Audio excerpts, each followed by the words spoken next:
Hola a todos los que estáis por ahí detrás. Vamos a ver en este vídeo, vamos a intentarlo por lo menos, unir lo que son los materiales de crimen y sociedad con una especie de carrera criminal que puede explicar por qué el individuo en determinados aspectos, en determinadas circunstancias, se puede adentrar en esa carrera. Todo relacionado, lógicamente, con el proceso social. La mayoría de las cosas están puestas en los materiales que estamos suministrando, pero esto será como una especie de hilo conductor de cómo de una teoría o de unos factores se puede ir pasando a otros para explicar cómo la sociedad, si no determinar la aparición del delito, sí determinar muchas veces la manera en cómo sale. Perdón. Bueno, partimos de un cuadro de socialización básico, el cual explica la forma en cómo el individuo aprende a comportarse en sociedad, lo cual es importante. Estos son los primeros estadios de la vida. Y podemos decir que hay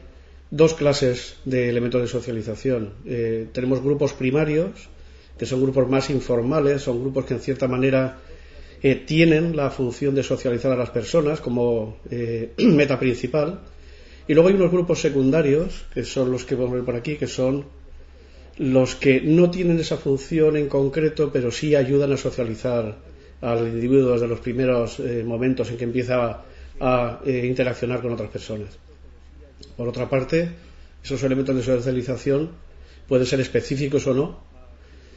para socializar, y si hacemos el cruce de las dos cosas tenemos los grupos principales que normalmente la investigación criminológica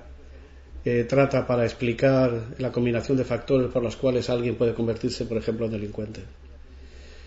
Los cruces están claros ahí. Hay unos grupos primarios, es decir, más naturales, no se eligen, le vienen dados al individuo. Y si cruzamos eso con los que específicamente socializan, tendríamos por el ejemplo paradigmático de la familia. Es decir, la familia es un grupo primario informal que hace que efectivamente la persona aprenda a vivir en sociedad. Un grupo secundario, también de carácter, en este caso de carácter más formal, como agente de control y también específicamente socializador, sería la escuela. Si seguimos con las combinaciones, tendríamos entonces a la pandilla o el grupo de iguales, o lo que en literatura criminológica en inglés puede verse citado siempre como el peer group, que son grupos que no tienen esa función tan específica, pero también son grupos informales que intervienen en esa socialización. Y por último, grupos más formales, tampoco específicamente socializadores, pues como pueden ser muchos de los grupos, pues el trabajo, la policía, todos los agentes de control formal que mediatizan de alguna manera el comportamiento del individuo. Bueno, pues esto es una primera aproximación a cómo estos factores pueden influirse unos a otros para determinar una especie de carrera criminal o proteger en contra de ella incluso. Por ejemplo,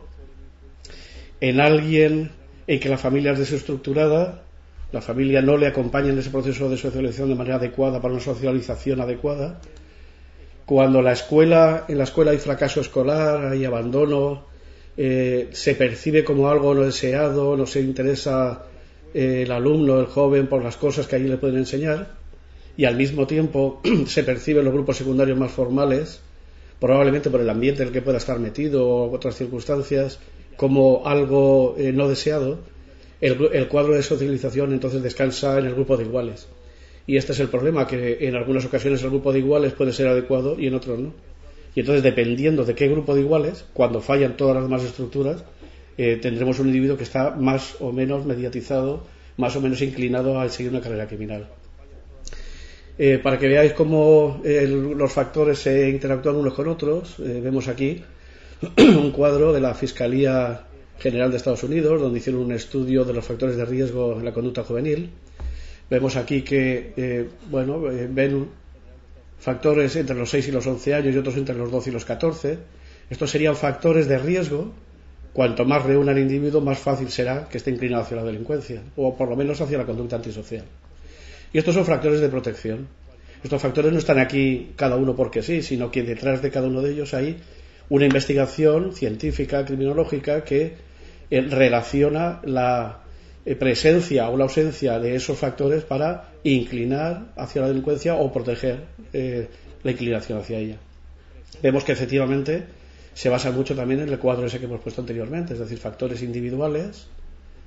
como propensión del individuo a llevar a cabo determinadas conductas, Y esos factores individuales, que también son importantes, que tratamos menos en la asignatura, porque en la asignatura estamos viendo las cuestiones más sociales, pero que tampoco hay que perder de vista. En un individuo, entonces, tendremos los factores de familia, de escuela, de grupo de iguales y de comunidad, o factores ambientales, en los cuales otra asignatura también profundizará, para ver cuál es la combinación de cosas que el individuo puede estar inmerso para llevar esa conducta delictiva o no. Bien, desde esta perspectiva, como ya habéis visto en los materiales, Cohen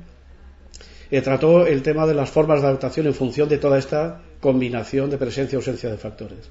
Entonces, él decía que había varios modos de adaptación, llamando unos adaptación y otros no. El individuo más adaptado sería el college boy, es decir, el que se adapta perfectamente a llevar una conducta determinada, el que se socializa adecuadamente. Ahora veremos que si tiene los medios o no tiene los medios es una cosa importante, pero en principio, incluso aunque no los tenga, puede variar de tal manera que pueda llevar a cabo una vida totalmente adaptada a las conveniencias sociales. Conveniencias sociales normales, es decir, no quiere decir que alguien que haga algo fuera de esa guía no pueda ser creativo, pero es otra cosa distinta. El segundo modo de adaptación que nombraba él sería el delinquent boy, es decir, el que opta por un tipo de vida, un tipo de conducta que se aparta de las reglas sociales, no en el sentido de ser creativo o de buscar soluciones alternativas solo, sino en el sentido también de integrarse en una carrera criminal más o menos intensa, más o menos fuerte o duradera,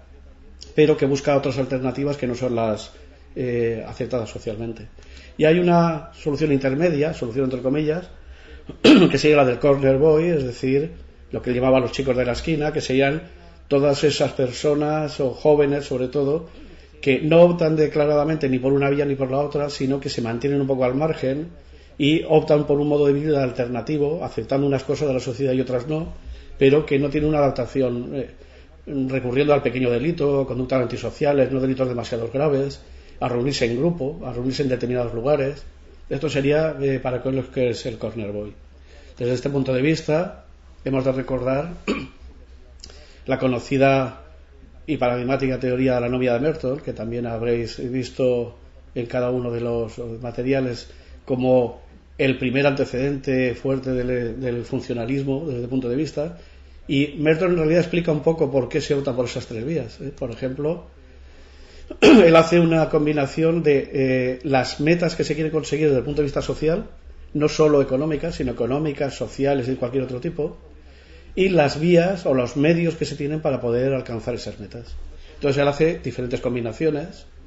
que son diferentes tipos de conducta. Por ejemplo, el que tiene las metas y tiene las vías para conseguirlas,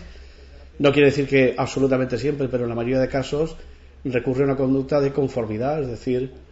quiere esas metas, tiene las vías para conseguirlas y entonces las alcanza o las intenta alcanzar de manera con toda normalidad. Cuando no se quieren alcanzar esas metas, o al menos no se tiene conciencia, o realmente las metas son otras distintas y realmente no quiere las mismas que se ofrece a la sociedad o no le importan, pero sigue comportándose a través de las vías institucionalizadas, aparece la conducta de ritualismo, es decir, se hacen las cosas por hacerlas sin tener una meta muy definida, muy predefinida, o aunque sean otras distintas.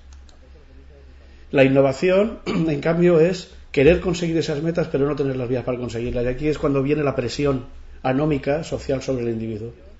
Es decir, el individuo recurre a otras conductas distintas para conseguir esas metas que no puede conseguir por las vías normales. Esto en sí mismo no tiene por qué ser una conducta delictiva, porque puede buscar vías alternativas que no lo sean. Pero aquí es donde Merton empieza a introducir el concepto, porque realmente si se buscan esas vías alternativas de una forma no aceptada socialmente, como mínimo, como conducta antisocial, o incluso perseguida socialmente, como puede ser la conducta delictiva, entonces el concepto de innovación sí que entraría en este concepto. Y el concepto de retraimiento es cuando ni se quieren alcanzar las metas ni se tienen las vías para conseguirlo. Por lo tanto, el individuo se separa emocionalmente y socialmente del resto del cuerpo social y adopta una conducta de no quererlas conseguir y ni siquiera intentarlo por las vías normales ni por las alternativas. Esta conducta de retraimiento, en realidad, desde otro punto de vista, otros autores lo podemos llamar como contracultura. Es decir, realmente no es una subcultura, como veremos más adelante,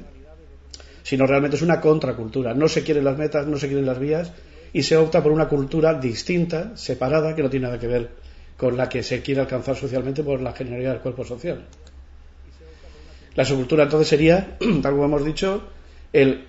no tener las vías para conseguir las metas y querer conseguir unas metas y otras no. Por lo tanto, es una cultura dentro de la cultura. Se quieren conseguir unas cosas, otras no se quieren conseguir o se abstrae de ellas o le dan igual y no tienen las vías para conseguirlas. Y entonces aparece este concepto de actuar dentro de la cultura con una subcultura propia. Y el corner boy que hablábamos antes de Cohen entraría en otra combinación distinta. En realidad sería la de los individuos, normalmente jóvenes, que quieren alcanzar unas metas y otras no las quieren alcanzar o les da igual, o bien que no pueden y lo asumen, pero unas vías las aceptan y otras no las aceptan. Por lo tanto, no crean una subcultura, no crean innovación, se mantienen un poco al margen, pero actuando normalmente y no normalmente en otros aspectos. Por ejemplo, el corner boy o una subcultura incluso es muy común que lo que hagan que sean subculturales, por ejemplo, durante un fin de semana. Actúan normalmente durante toda la semana y durante el fin de semana, como los grupos skins, por ejemplo, pueden llegar a ser subculturales. O los corner boys que en determinados momentos del día o de la semana también se juntan, pero actúan normalmente en el resto de la vida, de la sociedad. Por lo tanto, tenemos en verde las conductas más socializadas,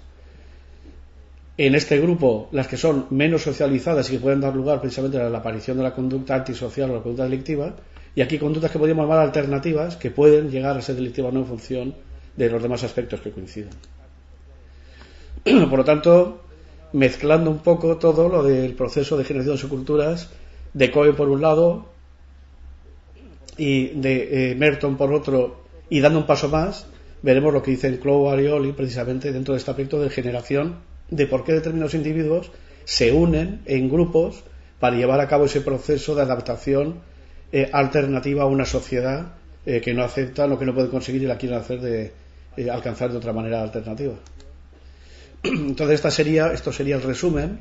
de lo que efectivamente dice o establece en principio como cuestión anómica Merton y que desarrolla Cohen, que es que cuando para conseguir objetivos sociales, económicos, pero sobre todo sociales, a unos medios legítimos que la sociedad sí que establece y que son legítimos, pero se tiene acceso limitado o no se tiene acceso, entonces lo que surge es una conducta de privación de estatus o frustración de estatus. Es decir, alguien cree que tiene que alcanzar esas metas, pero no es capaz de alcanzarlas, o se cree capaz de alcanzarlas, pero no se le ofrecen. O bien directamente no las tiene para poder alcanzarlas, lo cual sería la privación. El primero de los conceptos sería el de la frustración. Esto tiene como resultado la conducta, la presión anómica y por lo tanto las conductas de las combinaciones que hacía Merton, y por lo tanto aparece una disminución de la autoestima y un aumento de rechazo hacia el resto de la sociedad. Por eso se buscan vías alternativas y por eso personas jóvenes que están en esa situación tienden a agruparse precisamente para alcanzar esos medios de manera subcultural y de manera grupal en vez de hacerlo de manera individual. Por eso aparece entonces la creación de la pandilla subcultural, y aquí entraríamos entonces en un paso más que sería la teoría de la oportunidad diferencial de Clough y Olin. Es decir, hemos pasado por el esquema básico de Merton, la explicación sobre ese esquema que da Cohen con las diferentes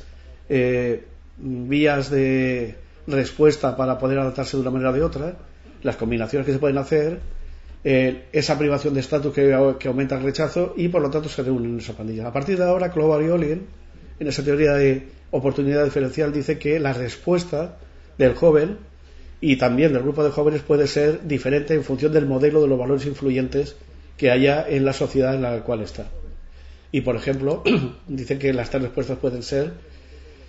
que haya valores delictivos en el ambiente social, en el ambiente físico incluso, y por lo tanto la respuesta de esa pandilla subcultural va a estar más inclinada hacia la delincuencia que en otro tipo de respuestas. Realmente lo que están viviendo, lo que se están socializando,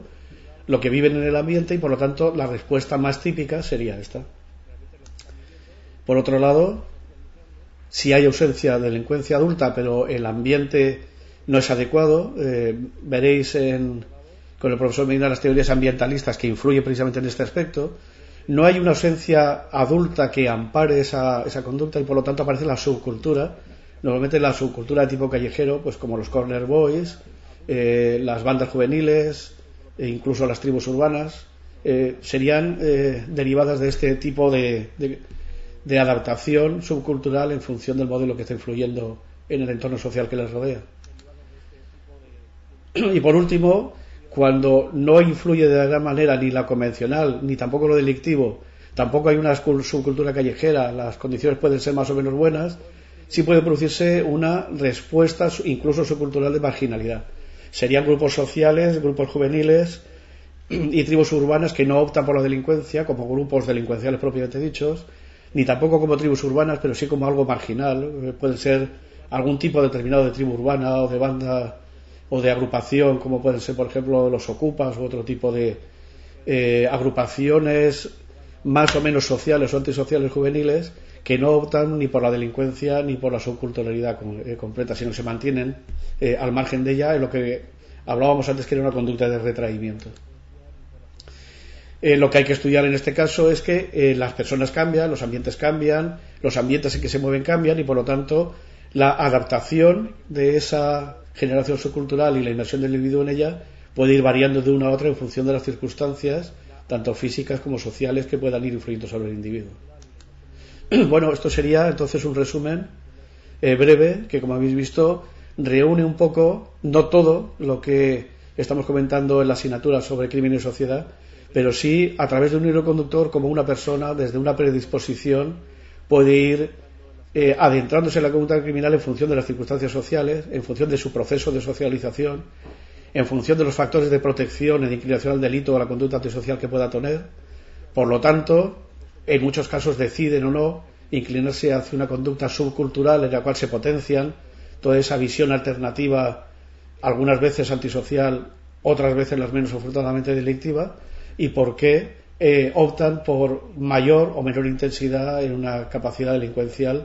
que sería un poco el reflejo de cómo la sociedad puede ir mediatizando unas circunstancias previas y unas predisposiciones previas que el individuo puede tener para inclinarse al delito. Continuaremos probablemente profundizando en este tema de crimen y sociedad en otras sesiones, con otros profesores también, con lo cual os agradezco vuestra atención y espero que os haya interesado. Muchas gracias.